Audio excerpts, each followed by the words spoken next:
The Toronto Blue Jays lose another game in typical Toronto Blue Jays fashion by not scoring enough runs. Will this change help the Toronto Blue Jays get over that hump?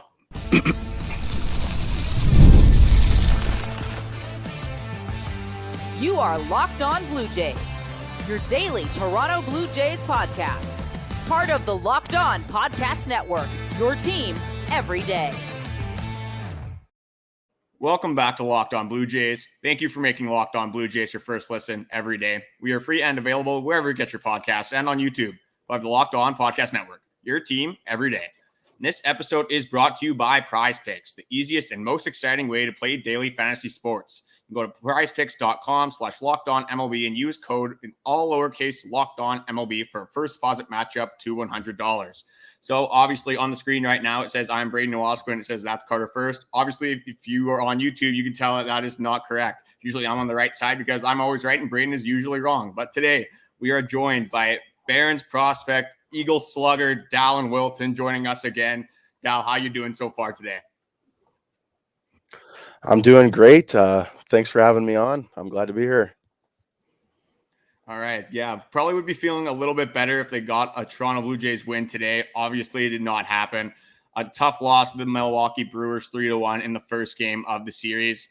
This is just typical Toronto Blue Jays baseball, man. Jose Berrios goes out there, gives his team a chance to win, throws two bad slurves. I'll give him that.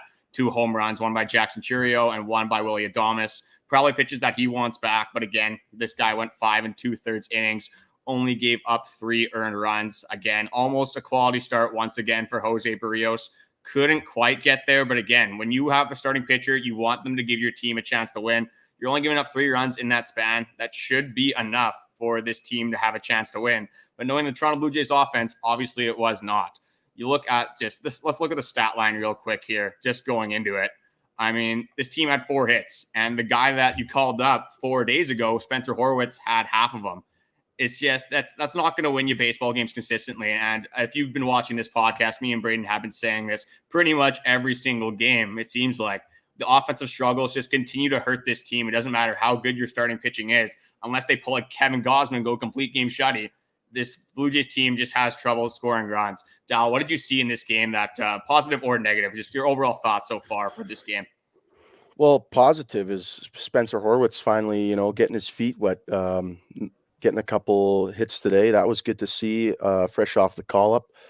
He's someone we've looked at for a long time. He's been making some noise down in the minors, so it's good to see him finally getting his shot in the big leagues. But like you said, 4 hits ain't going to win you a ball game. Your pitcher's pitching a gem once again, Jose Berrios. I mean, he did get caught by the long ball twice, but he gave up 3 runs. So you should be able to score more than that for that guy who's doing it on a consistent basis like that. But 4 hits ain't going to get it done. I mean, Davis Schneider goes 0 for 4. Vladdy's 0 for 4.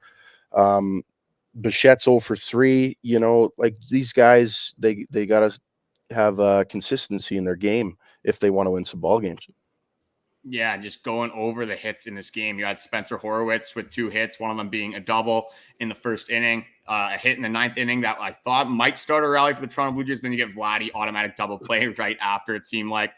You had a Dalton Varsho hit thrown out stealing, and then you had an Alejandro Kirk launch, which you don't usually see. So that was cool to see from Alejandro Kirk. That ball got out of the stadium in a hurry as well. So he got all that baseball. But again, those solo shots, unfortunately, aren't going to be enough for the Toronto Blue Jays, especially for a team that just has such a hard time putting runs together. And again, I'm not going to give Spencer Horwitz too hard of a time because he did have half of this team's hits. But in that first inning, I don't know if it's a rookie mistake, whatever you want to say. It was a ground ball from Vladdy to the shortstop. The guy shouldn't be running there. Again, doesn't matter because Bo Bichette gets out anyway.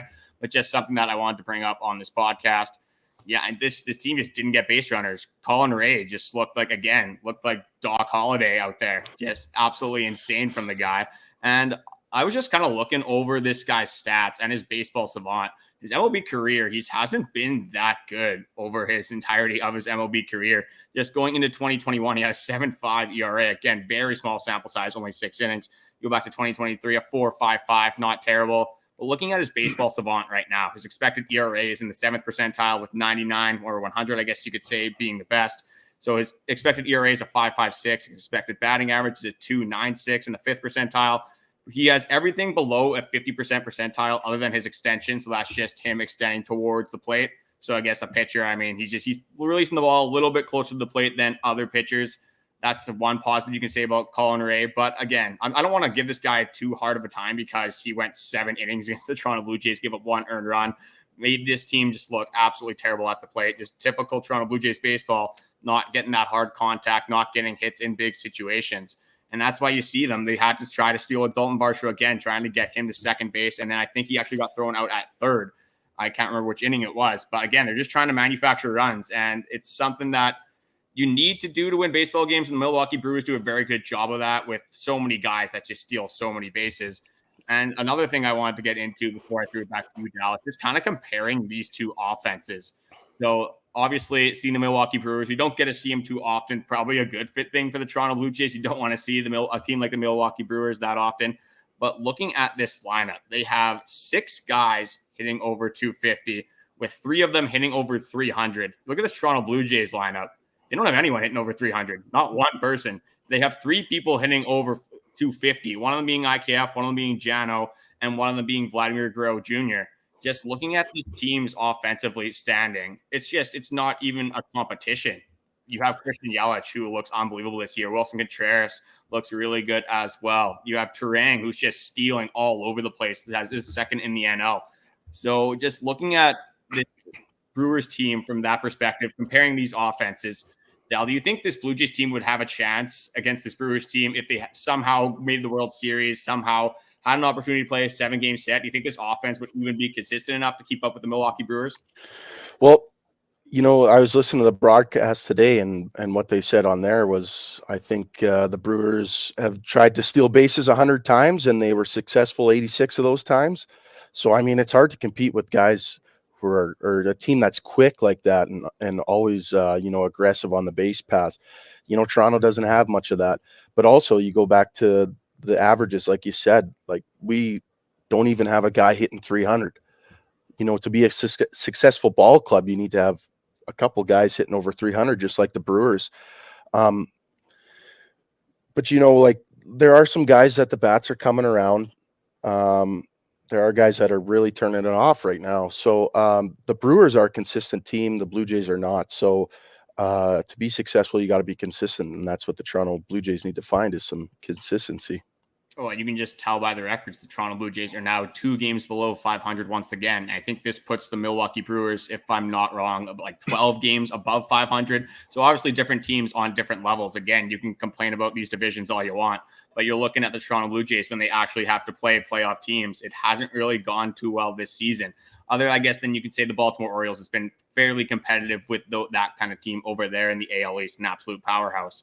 But it's, again, when you look at this game, one of the most exciting things that happened in this game is Vladdy chucking his bat and up into the netting, and then just watching that go on for 3-4 innings. These guys, the entire dugout, to be honest, trying to get this bat out of the netting. Justin Turner's throwing baseballs up there. I think Chris Bassett had like this long pole at one point. Eventually, they do get it down, but it's definitely a tough game when one of the biggest storylines of the game is Vladdy getting his bat back and then kind of giving it a little smooch in the dugout. So, I mean, it's definitely nice to kind of take a step back and take a step outside of baseball and just know that the guys are having fun. But for me, winning's a lot more fun than seeing that. Winning is what everyone wants to do. It's the reason we watch baseball. It's the feeling that you want just playing any sport in general. So having this team just struggle to win baseball games it's just tough, man. It's just this game really emulated the entire Blue Jay season for me. You get a good starting pitching. You get good starting pitching. You get a good outing from Jose Berrios.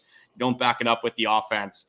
And again, it's Colin Ray. He's not like the greatest pitcher of all time. He's not horrible, but a guy that you probably need to get more than 4 hits off of.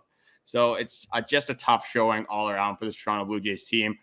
Again, I just wanted to shout out a couple individual player statistics. Got some guys that have been good recently. One guy that didn't necessarily play today, but Justin Turner has been on the loose. I just didn't have a chance to talk about this on Monday because you have a full series to recap. Got to give this guy his flowers. So over his last 7 games, Justin Turner, he is 8 for 23, which is an average of 348, an OBP of 423, and a slugging of 435. This guy is just the most hot and cold hitter I've ever seen. This guy was one of the best hitters in the month of April. Absolutely horrible in the month of May, and now we're starting to see Justin Turner come back. How are you feeling about this Justin Turner signing just as an overall from the season? Are you okay with him kind of being hot and cold at some points? And just how do you feel about Justin Turner overall? Well, I really do like the signing from a veteran, like him coming in as a veteran with this group of guys, because they really needed someone like that. But you could see how experienced he is in his game, because he finds that success early on and then struggles, but he's able to climb back because he's been around, he's done it. So that's really good, and he needs to show other guys how to do that. I mean, and you see him in the dugout all the time when he's not playing. He's talking to John Schneider, because this guy knows a lot about baseball, and I wouldn't doubt if he was a future manager in the future or something like that. So, but from my standpoint, I really like the signing, because I think they needed a guy like this. And I mean, when push comes to shove, I think he's going to be one of those guys that they can rely on down the road if this season turns around. Oh, especially a guy that if this team can somehow find a way to scratch and claw their way into the playoffs, a guy that has gone through it multiple times, a guy that has won a World Series, that is a guy you definitely want in your dugout. And I know we've touched on this before, but I think Justin Turner is everything this Toronto Blue Jays staff wanted Brandon Belt to be. Obviously, did not happen. Brandon Belt's more of an unserious baseball player, but again, you can't really argue with results. So one more thing I do want to go into, just a quick stat about Alejandro Kirk before we get into the second segment. So Alejandro Kirk, that was his first home run since April 28th. Again, Alejandro Kirk, not really known as a power hitter. So seeing Alejandro Kirk just launch and then take his little stroll around the bases, definitely a fun thing to see. So obviously, one thing that has come to my attention very quickly is that Spencer Horwitz, a guy that you pulled up from AAA, again, don't want to discredit Spencer Horwitz, because he has been, over the last 4 days, one of the best hitters on the Toronto Blue Jays. Again, very small sample size, but you usually don't want to have to rely on a guy you pull up from AAA to hit number one in your order, hit two consistently in your order.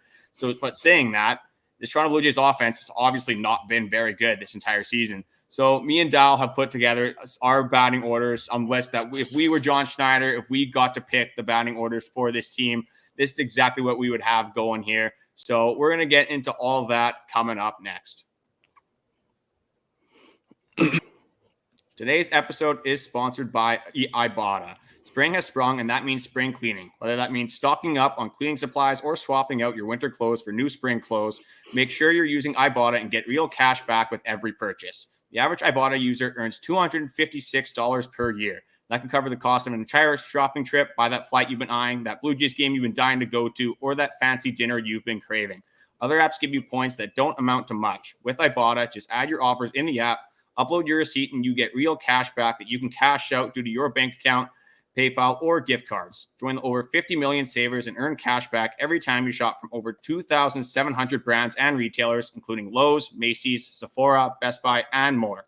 Right now, Ibotta is offering our listeners $5 just for trying Ibotta by using code LOCKEDONMLB when you register. Just go to the App Store or Google Play Store and download the free Ibotta app to start earning cash back and use code LOCKEDONMLB. That's IBOTTA in the Google Play or Apple Store and use code LOCKEDONMLB.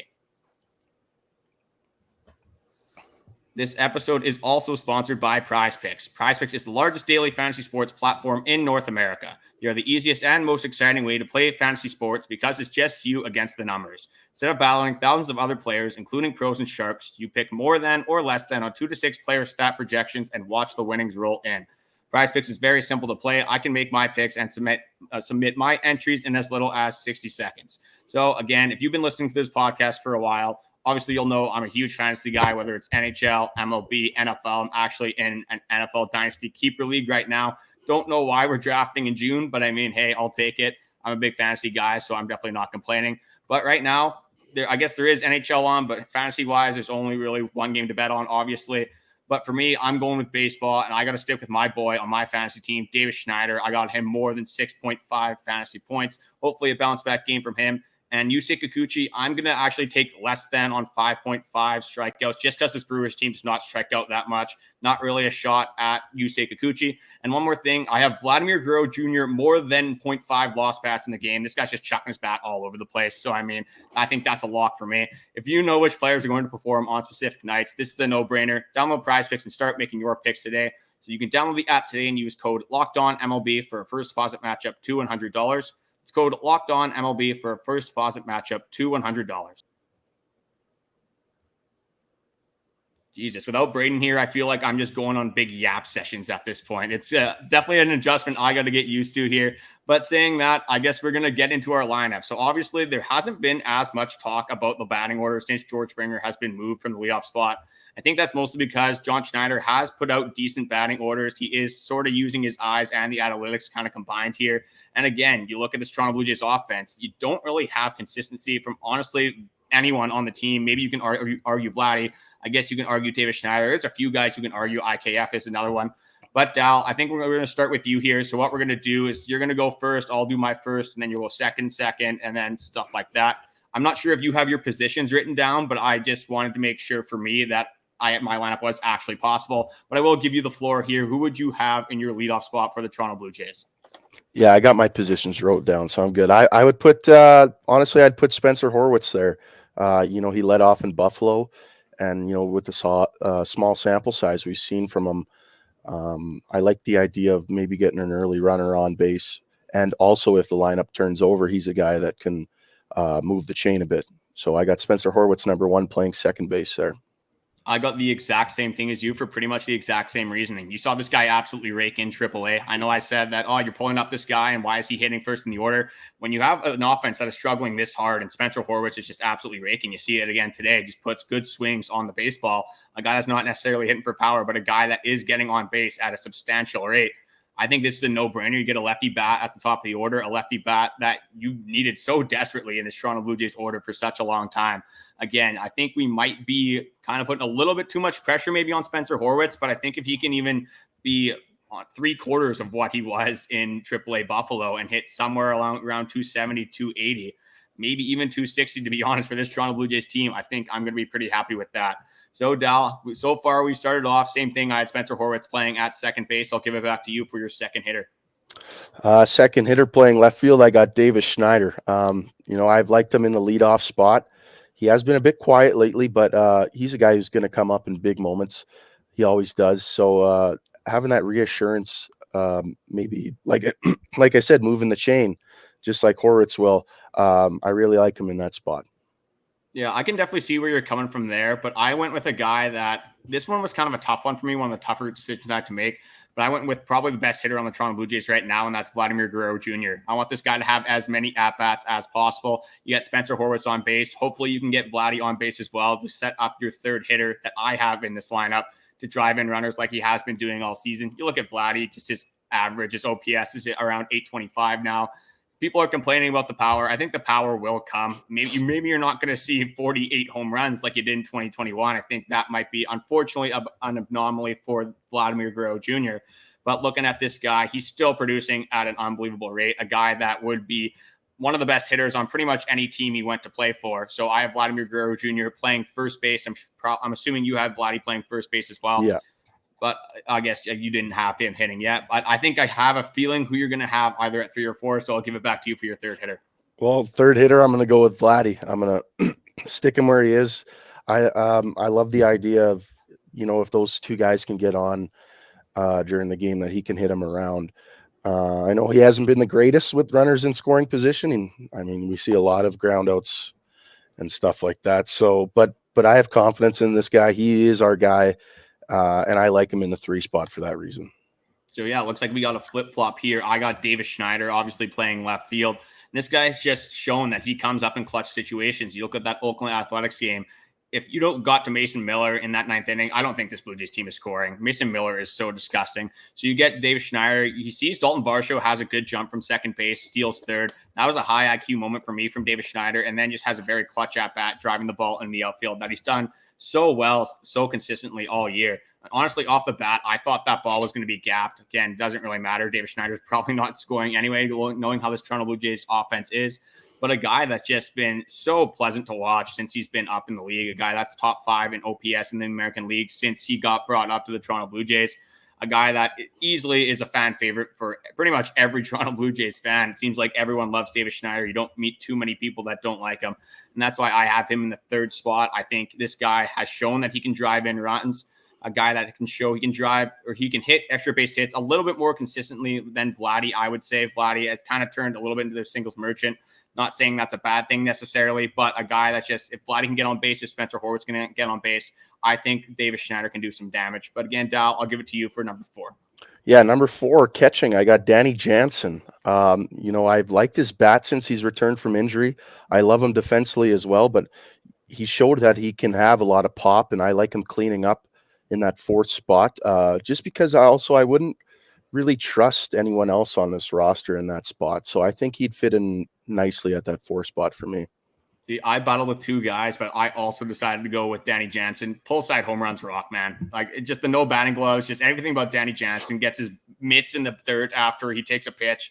Just, I love this guy's style. A guy that's just been one of the best Blue Jays hitters so far this season. Has struggled a little bit as of late, but again, I'm still confident in Danny Jansen, a guy that is providing you power from the catcher position, which is pretty hard to find in baseball. Becoming a little bit more popular now. If you go back 5 years, Danny Jansen would be an unbelievable piece. Still is, but I guess loses a little bit of value when looking at the rest of the catchers in this league. I'm just hoping that we do re-sign Danny Jansen, such an integral piece to this team and this offense. So again, I'm going to give it back to you for number 5. Yeah, number 5, playing shortstop, I got Bo Bichette. I mean, he could maybe flip-flop from 5 to 7 here, but, having a guy like him, I think you need to hit him higher up in the order.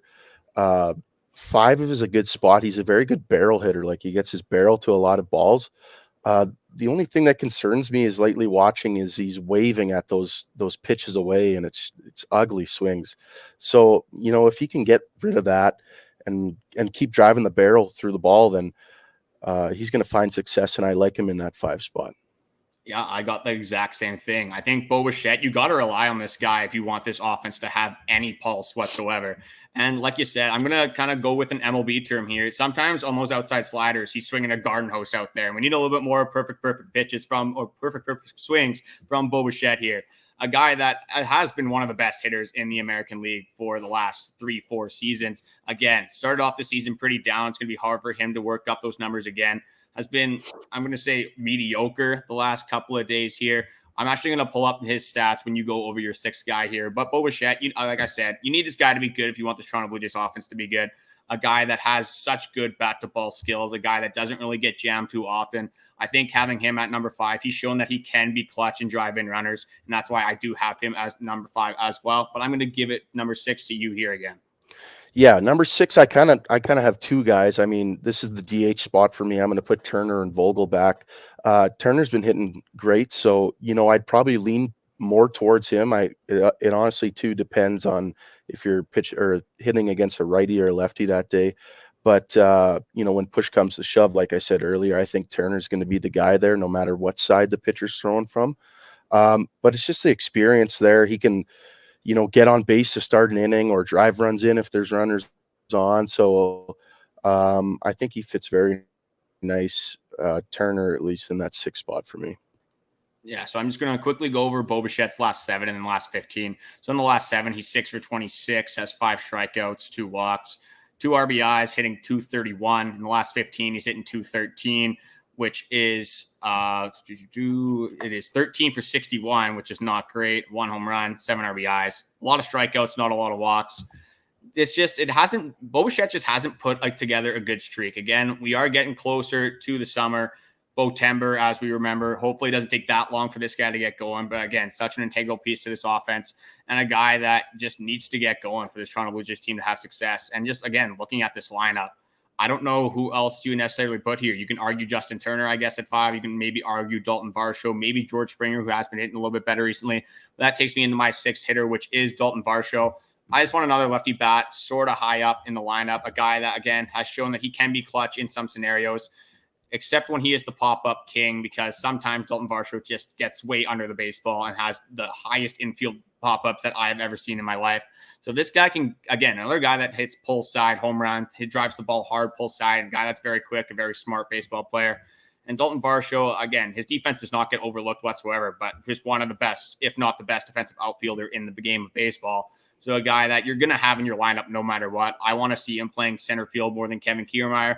Not really a slight against Kevin Kiermaier, but we just need offense. But mind you, Kevin Kiermaier did absolutely poop on that baseball, for lack of a better word. I was going to say something that wouldn't be good for this podcast, but he just absolutely launched that ball into orbit against Oakland Athletics. So maybe Kevin Kiermaier does offer you a little bit of upside at the plate at this point, as we've seen with Daniel Vogelbach, guys like that. You got to ride the hot hand.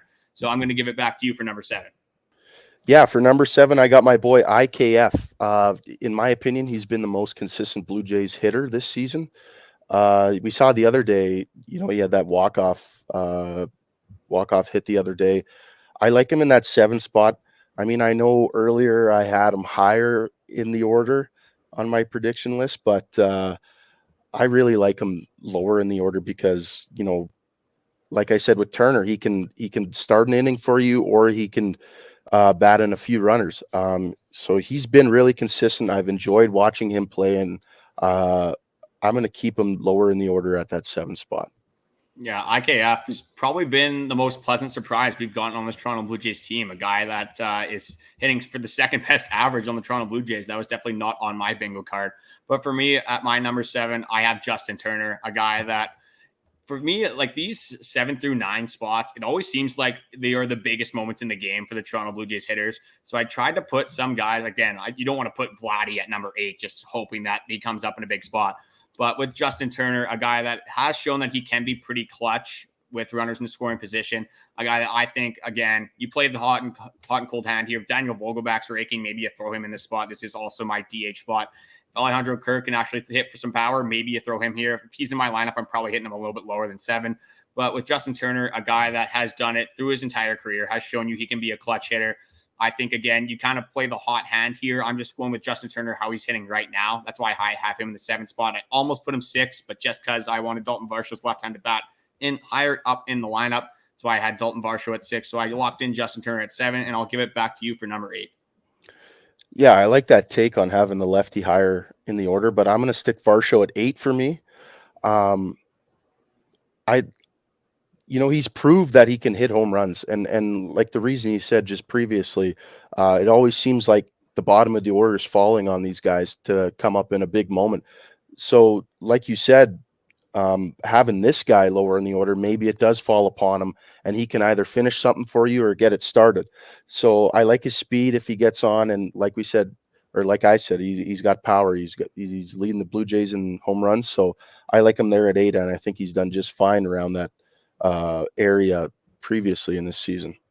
Yeah, looking at Dalton Varshaw from the 2 spot, he has not been nearly as good of a hitter for some reason as he has been in the 7th, the 8th spot. I'm not sure if that's like a mental thing. Maybe Dalton Varshaw just likes seeing the pitcher a little bit more. Maybe he's an iPad guy. Can definitely have a lot of spin zones for why Dalton Varshaw just can't hit at number 2.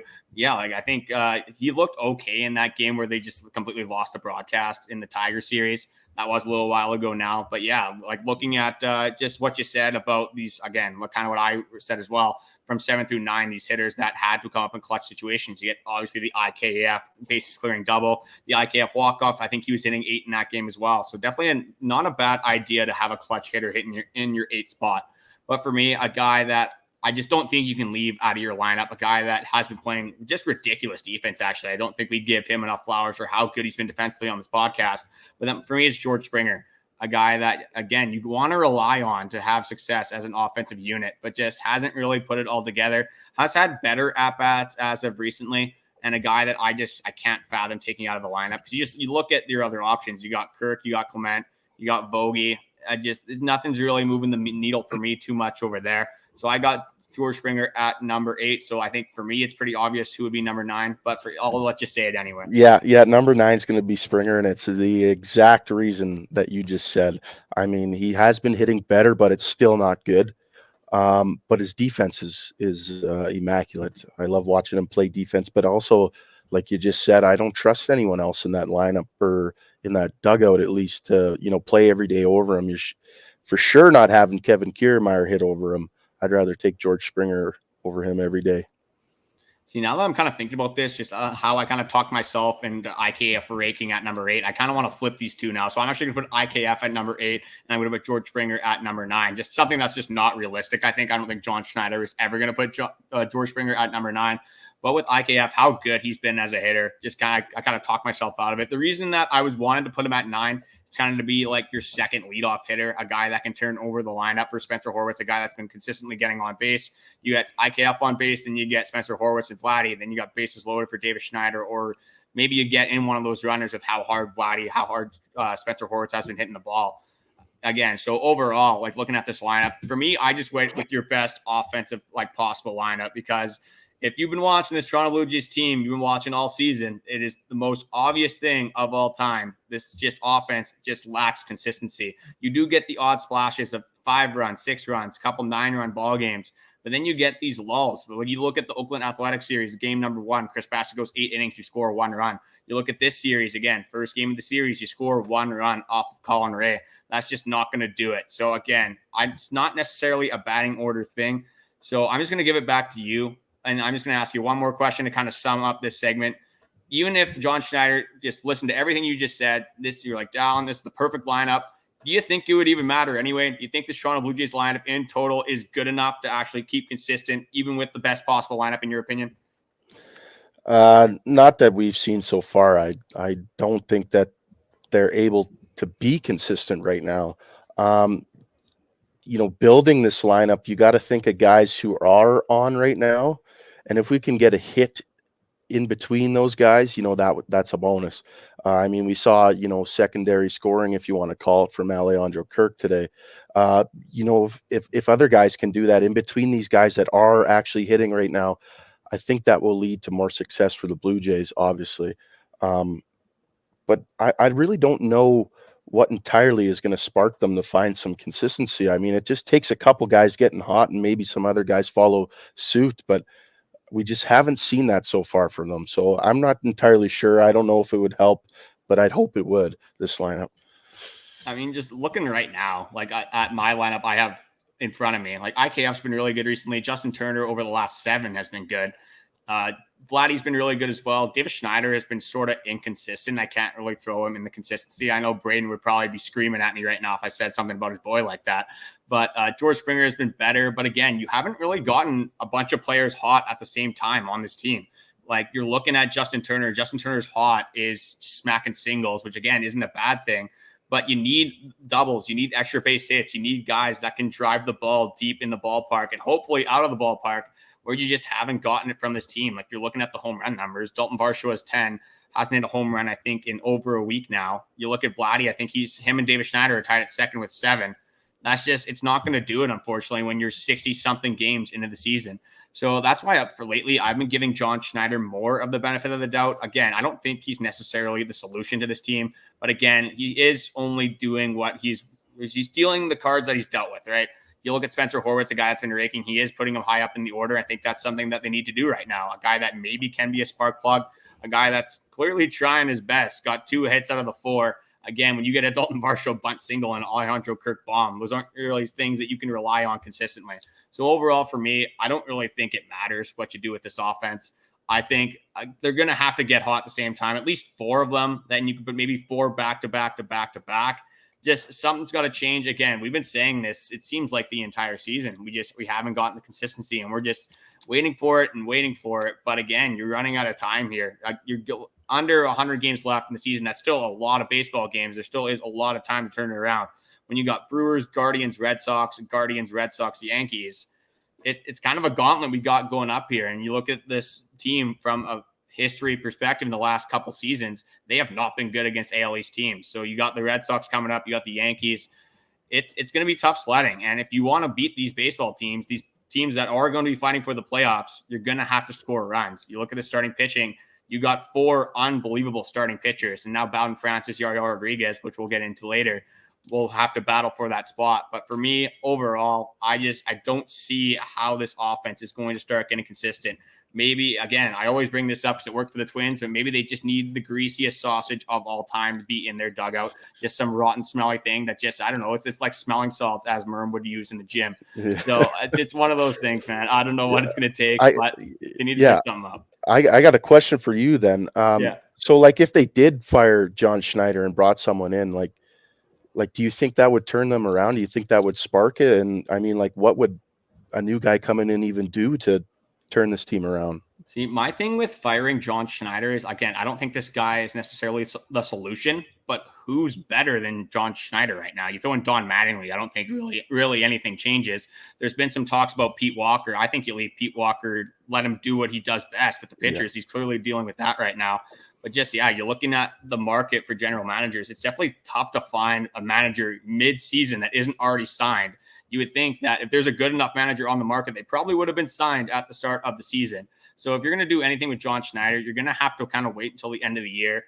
And I don't know if it would necessarily be a package deal with Ross Atkins and John Schneider. Ross Atkins has obviously advocated for John Schneider tooth and nail, unless it's in the playoffs where he throws Jose Berrios and then is the first one to throw him under the bus. So again, I don't necessarily think the firing on John Schneider would do anything. Yeah, maybe you get that guy out of the dugout, you bring somebody else in. But again, like, this offense just isn't hitting, and I don't think a manager necessarily changed that. So saying that, we're going to recap the second game. I have a couple of injury updates I want to get into. But before we do that, I just wanted to take this opportunity to throw it over to the Locked On 24/7 streaming channel, Locked On Sports Today, or the Amazon Fire TV channel app. Whether it's the MLB, college sports, there's a lot of WNBA drama going on. That might be something interesting to check out with the Caitlin Clark stuff. I saw one article that I'm not going to get into on this podcast, but I just thought it was completely ridiculous. So I'm pretty sure they're going to be covering that over there on the Locked On 24/7 streaming channel. Perfect opportunity to check out expert analysis. So we're going to get into some injury updates, just some more Toronto Blue Jays content, and then the game 2 overview coming up. Today's episode is sponsored by FanDuel. Summertime means baseball, the NBA Finals, and more, and you can bet on it all using FanDuel. If you were betting on the Toronto Blue Jays, you could be making a ton of money right now. Kevin Gausman over strikeouts over the weekend obviously would have been a huge one. Honestly, with Kevin Gausman, you could probably bet him over strikeouts pretty much any single time. If it's over 6 for me, I'm hammering that. Vladdy total bases for me, I'm going over 1.5 for tomorrow. I think Vladdy and David Schneider, high on them having bounce back games. Otherwise, other than those two, I'd probably just hammer every single under for the Toronto Blue Jays, especially when you have the top 4 starting pitchers on this team. Yusei Kikuchi, Gausman, Bassett, and Berrios. They're always going to give you a chance to win, and that's why I'm hammering unders. But for me, with my betting, I don't know if it's maybe some Blue Jays bias, but sometimes it doesn't work out too well, and I have the most success with FanDuel's pre-made parlays. They work really well for me. I always seem to make more money off of them than my own. But again, that might just say something about my betting skill. If you think you're better at betting than me, you can either use those parlays or you can make your own. I've seen some crazy parlays that have hit before. So, I mean, just use it at your own risk. If you think you know which players are going to perform, you might as well just hammer what you think is going to happen. Right now, new customers will get $200 in bonus bets with any winning $5 bet. That's $200 you can use to bet on anything from the finals MVP to who's going to hit one out of the ballpark. You can visit FanDuel.com/lockedon and add a big win to your summer bucket list. FanDuel, America's #1 sportsbook. All right, again, another quick little yap session for me there. My mouth was getting dry. Jesus Christ, a lot of talking for me. Got to get used to that. Usually Braden's the yapper on this podcast. But saying that, I'm going to get into 2 big updates from 2 pitchers that, honestly, we need pretty badly for the Toronto Blue Jays team. Yariel Rodriguez, a big one from Keegan Matheson here. He will start in AAA tomorrow. The Blue Jays want to see him reach 70 to 75 pitches. So after that, you get to 70, 75 pitches. That's pretty much worked up to be a starter. So, Dal, I'm going to kind of throw this over to you. You got Bowden Francis. Again, I wish Alek Manoah would have been in this mix, but you only have Bowden Francis, got Yariel Rodriguez. For you, who do you think is going to win that battle for the 5th starting rotation spot? Well, I think just based off what we've seen so far this year, I think Rodriguez wins that. But, I wouldn't be surprised if they did just want him to be a bullpen arm. I know they've mentioned that before. I don't think they're entirely sure what they want to do with him right now. But having him in that 5th spot in the rotation for me would definitely make me feel better. Bowden Francis had a great outing the other day there, but he's still young. His time will come. But I think we gotta, like we say all the time on here, when I'm on here, we gotta ride the hot hand. So Rodriguez pitched good when he wasn't hurt. So I think he'd win that battle for sure. Yeah, and if he's going to be ready for the next start, the Toronto Blue Jays are going to have some decisions to make. I think a possibility could be is that you get Bowden Francis or Yariel, whatever it is, you get them to start, and then maybe you bring in the other one for that start as well. You kind of do an opener, and then you get Dallon Wilton to throw 3-4 innings, and then you kind of see what happens. If you can get 6-7 innings out of the both of them, especially to start off for the first couple weeks, that is something I'd be interested in seeing. But other than that, I think you'd move Yariel or Bowden to your long reliever role. That gives you the option to throw Trevor Richards pretty much wherever you want. I don't mind Trevor Richards from the opening role, but I would love him to pitch a lot more in higher leverage, based off how good he's been this season. So I got one more for Jordan Romano from Shai Davidi. Jordan Romano began playing catch yesterday in Toronto, throwing from 60 feet and then moving up to 75 feet today. So he still is a few more days to go from getting back onto a mound. So again, a little bit of a slow grind from Jordan Romano. For me, with Chad Green and Yimi Garcia holding down the back end of the bullpen, I just want Jordan Romano to be healthy, because this start of the season for Jordan Romano, I'll be honest, it's just been horrendous. I'll say it flat out. It's not been good from Jordan Romano. Every single time he goes out there, I'm shaking in my boots. I don't know what's going to happen. I always have a feeling he's going to give up a huge home run, and he usually ends up doing that.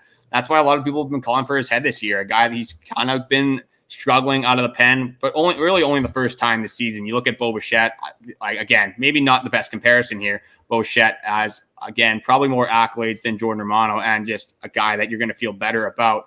But looking at Jordan Romano's success, he's been top 5 in saves for the last 2-3 years.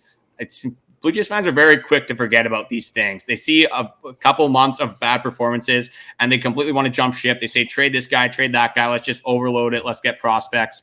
I don't think it's time to give up on Jordan Romano yet. I think he's going to come back, and if he's actually healthy, he's going to be better than ever. But saying that, I was really hoping for a series win here. We still have the opportunity to do that. If the Toronto Blue Jays can get a series win, they're back at 500 and in a lot better of a spot. So you got Yusei Kikuchi, who has a 3.48 ERA, going against Carlos Rodriguez, who is making his first MLB start. And if you know anything about the Toronto Blue Jays, they love just seeing pitchers that nobody has ever seen and just allowing them to go 7-8 innings of 1-2 run ball. So, Dal, I'll just give it to you for tomorrow's prediction. Actually, I'll just give it to you for the next 2 games. What do you want to see from the Toronto Blue Jays for the next 2 games of the series? Tomorrow for sure, I think you got to capitalize on that guy making his MLB debut. He's going to be really nervous. So, there might be a couple of balls that are left over the plate. And we got to come hit him. We got to hit him for sure. But, I think they're going to win tomorrow. Just with the inexperience on the mound for the Brewers tomorrow. Game 3, my game 3 prediction could go either way, but I just got to give it to my boys, the Toronto Blue Jays. I think they're going to pull out this series win and get back to 500. I think they're hungry for it, and I'd love to see it happen. Again, I'm not worried about these pitching matchups necessarily. We just need the offense to show up. So again, I think it's almost must win. So the day we're recording this podcast today, it's a must win ball game.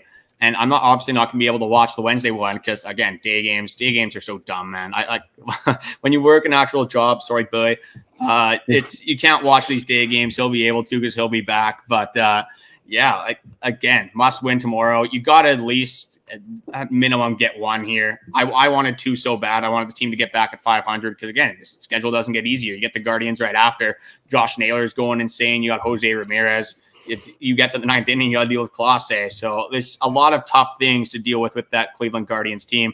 So if you can get a series win from the Milwaukee Brewers, take some momentum again, hopefully win the off day on Thursday, go into Friday, the weekend series against the Guardians, and do some damage. So, Dal, I just wanted to say thank you for coming on this podcast. I really appreciate it. It would have been tough for me to yap on this podcast by myself for half an hour, so I love just bouncing ideas off of you. Obviously, I know you're a big Toronto Blue Jays fan. You watch pretty much every single game as much as we do, so I just appreciate you going on. Is there anything you want to shout out, whether it's on Instagram, Twitter, since you're on here? I know you can shout out Carter Fuerst if you want. Carter's always looking good, as always, but I'll give you the floor here. Yeah, go follow my buddies, Carter and Boy. Also follow me as well on Instagram, Dallon_Wilton28. And like you said, I am happy to come on whenever, and this has been a really good time. Yeah, and if you go to Dallon's Instagram, he actually has his Barron's highlight tape on there from middle school and high school. He's got everything. He's got all of his highlights. You can see how good of a catcher Dallon was. Maybe him in a little bit of a scrap with Jevin Knight because they used to just butt heads all the time back in Barron's baseball and just Beavers baseball as well. So before we do head out, I just wanted to throw it over to the Locked On 24/7 streaming channel one more time. Pretty much any sport you can think of, it'll be expert analysis over there. If you want to hear about the NHL, obviously the Stanley Cup is going on right now. Lots of good Oilers and Panthers content. Obviously the Panthers are up 2-0 as we are talking right now. For me personally, I guess we'll quickly go. I'll give you a hockey take here, Dal. I'll just give you. Do you think the Edmonton Oilers have a chance of coming back in the series? I said this earlier to my dad. I think they'll win one at home just because, I've been there in Edmonton and that crowd is electric. So I think they'll win one at home, but they just don't have the grit and the all around game that the Florida Panthers do. And the goaltending. I mean, my opinion, Stu's horrible and Bob's a wall. So, I think the Panthers will take this series 4-1. Yeah, the Panthers just such a deeper team than the Edmonton Oilers. And when you got Cody Ceci and Darnell Nurse on the back end, I mean, you're set up for failure, unfortunately. But saying that, just want to say thank you guys for watching. The likes, comments, debates, I always appreciate it. This is going to be my second video editing. The first one, obviously, it's had some technical difficulties. Didn't get that one out on time, but it is out. So if you want to take an opportunity to watch that, I would appreciate it. Yes, one more time, just want to say thank you for all the support. The subscribers have been insane. Definitely did not think we'd be at this point in this podcast, only 5 months into it. The sport's been absolutely nuts. Just want to say one more time, thank you guys for watching, and we will be back tomorrow.